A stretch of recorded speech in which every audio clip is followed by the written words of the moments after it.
60 넘어 인생을 행복하게 사는 법. 삶이란 어쩌면 적응에서 시작해 적응으로 끝나는 여정일지 모른다. 엄마의 태중에서 세상 밖으로 나왔을 때 마주하는 충격이 적응의 출발점이라면 노년기의 다양한 변화들에 적응하는 시기는 한 생애를 갈무리해 가는 지점이라고 볼 수 있다. 시기가 언제이든 인생의 고비마다 겪는 적응의 문제가 어렵기는 마찬가지이겠지만 노년기에 경험하는 삶의 변화들은 인간의 능력으로 감당하기 힘든 경우가 많다. 예컨대 노화가 진행되면서 만성질환은 늘어나고 본인과 배우자의 심각한 질병 또는 사별을 경험할 수 있다. 자녀들은 독립해 나가고 가까운 지인들로부터는 부흥 소식을 접하기 시작한다. 이러한 과정에서 인간은 누구나 죽음을 맞이한다는 사실을 절감하게 되고 일관계, 건강 등 여러 면에서 상실을 경험하면서 외로움과 좌절감을 느낄 수 있다. 독신인 경우 고독감과 우울감이 더 깊어질 수 있고 노년기에 내려놓아야 할 것들에 제대로 적응하지 못하면 극단적인 경우 자살을 선택할 수도 있다. 실제로 우리나라는 OECD 회원국 가운데 자살률이 가장 높다. 통계청의 발표에 따르면 지난해 자살률 인구 10만 명당 자살자 수이 28.1명으로 전년도에 31.7명 대비 11.8% 감소했다고 하지만 여전히 OECD 회원국 평균 자살률 12.5명의 2배가 넘는다. 특히 고령층으로 갈수록 자살률이 급증하는데 60대 52.7명, 70대 83.5명, 80대 123.3명으로 노인 자살률이 OECD 회원국 중에서 가장 높다. 통계청 2010 고령층의 높은 자살률은 1차적으로 노후의 경제적 빈곤 문제와 밀접한 관련이 있고 이외에도 여러 가지 원인들이 있겠지만 노년기에 겪게 되는 다양한 스트레스에 효과적으로 대처하지 못했기 때문일 수 있다. 필자가 최근 발표한 보고서 노년기 마음 챙김의 긍정적 효과 스트레스에 대처하며 행복하게 사는 법에서 우리나라 6,075세 500명을 대상으로 분석한 연구 결과를 보면 응답자들이 대체로 약간의 스트레스, 특히 피로감을 느끼며 살고 있다. 그런데 마음을 돌보고 챙기는 행동, 예컨대 삶의 의미와 목적을 생각하거나 자비심을 느낀다거나 삶에 대한 자신감, 타인과의 관계와 배려에 대한 자각, 초월성에 대한 인식 등을 능동적으로 실천하지는 않는 것으로 나타났다. 나이가 들수록 신체적 건강에 대한 관심은 증가하지만 상대적으로 마음 건강에 대한 관심과 실천은 취약하다는 사실을 방증한다.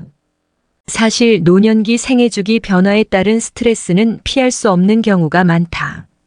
그런데 유사한 스트레스를 경험함에도 불구하고 유연하게 적응하면서 행복하게 사는 사람들이 있다. 필자의 연구에서도 흥미로운 결과가 나타났다.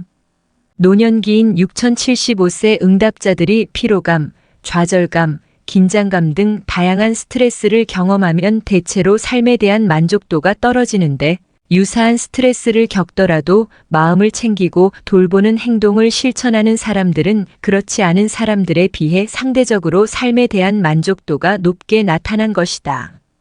즉, 내가 혼자가 아니라고 느끼며 배우자와의 관계, 주위 및 공동체와의 관계를 정성껏 돌보는 사람들, 그리고 내 인생의 주인공은 나라는 생각으로 내 삶을 주도하기 위해 내적인 자원을 충실히 쌓아가는 사람들은 스트레스를 만났을 때 효과적으로 대처하고 행복하게 살 수 있다는 결론이었다.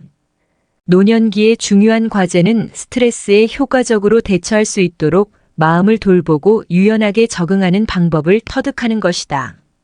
노년기 생물학적, 사회적 한계에서 오는 불안감을 친밀한 인적관계를 통해 극복하고 상실감을 채워줄 수 있는 새로운 경험들에 도전해보자. 나이는 더해간다. 그러나 숫자에 불과하다.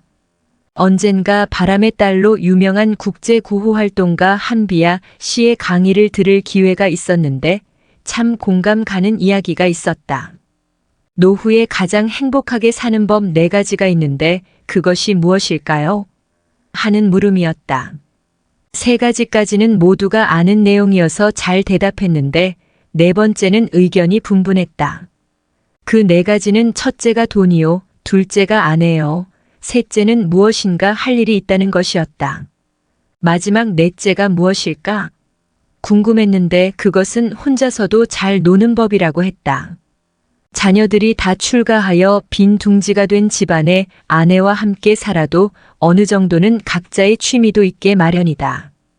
또한 언젠가는 홀로서기를 해야 한다.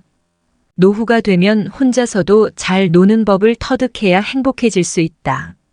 그것은 각자의 취미와 성격에 따라 다르겠지만 가장 보편적인 방법이 공부이다. 공부라고 하니까 뭐 거창하게 생각될 수 있지만 자격증을 따거나 시험에 합격하는 그런 것만이 아닌 각자가 좋아하는 분야에 몰입하고 그 분야에 관련된 전공 서적을 읽고 즐기면 되는 것이다. 무엇을 하던 그 분야를 알려면 책을 봐야 함은 당연한 일이다.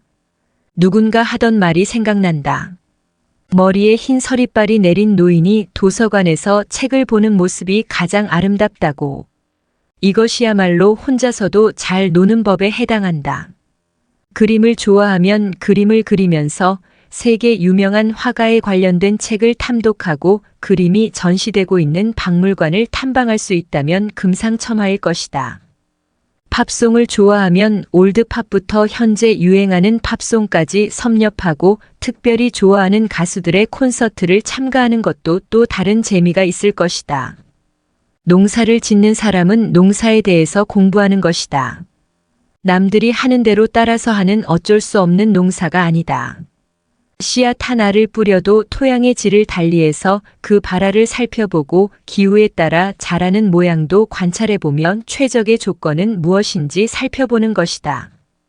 이미 연구해 놓은 책들을 탐독하고 그보다 더 좋은 방법은 없는지 다른 방법도 연구해 보는 것이다.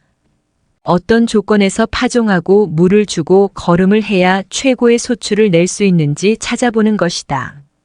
조선의 실학자 정약용 선생이 18년간 유배 생활을 하며 생계가 어려워 닭을 키우는 아들에게 보낸 편지를 보면 어떻게 처세를 해야 하는지 명확하게 나온다.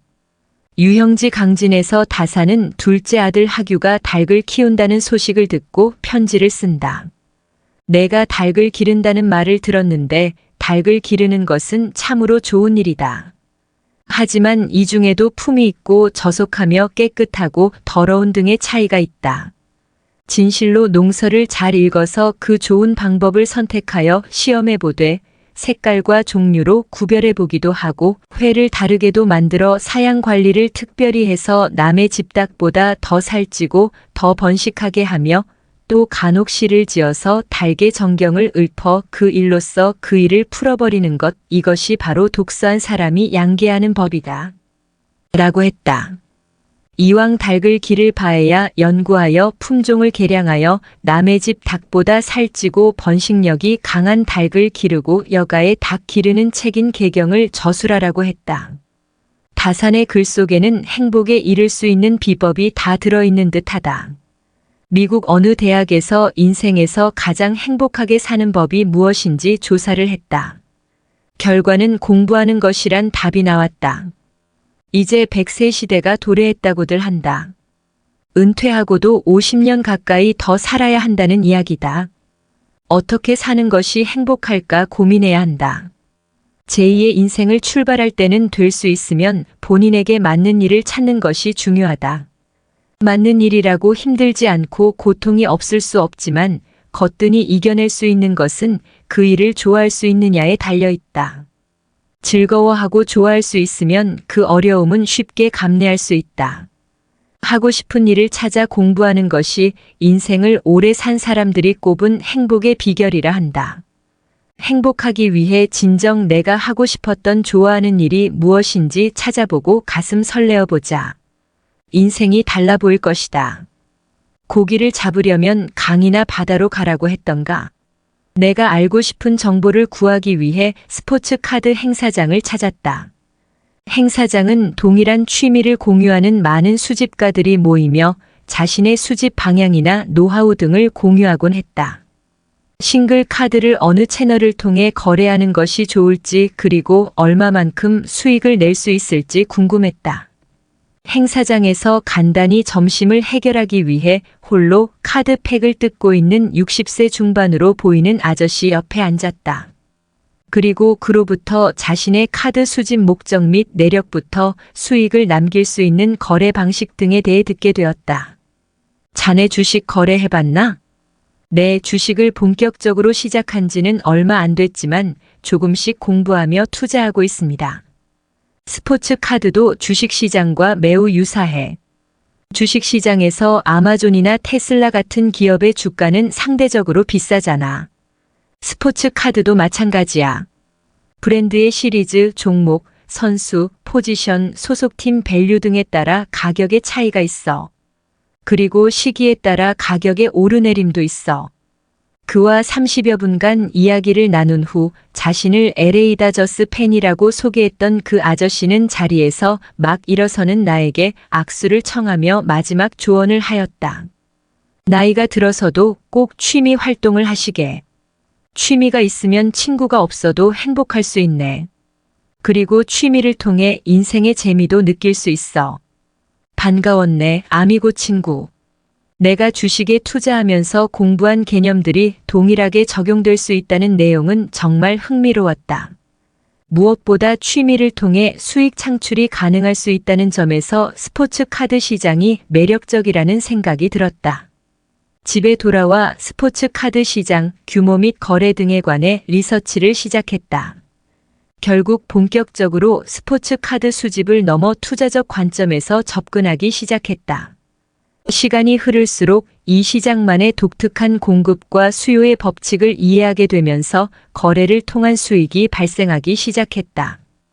이제 더 이상 병원비 청구서에 얼마가 찍힐 것인지에 대한 두려움으로 병원 가는 것을 미룰 필요가 없을 정도의 본업의 추가 수입이 생겼다. 즉, 또 하나의 수입 파이프라인을 구축하게 된 것이다.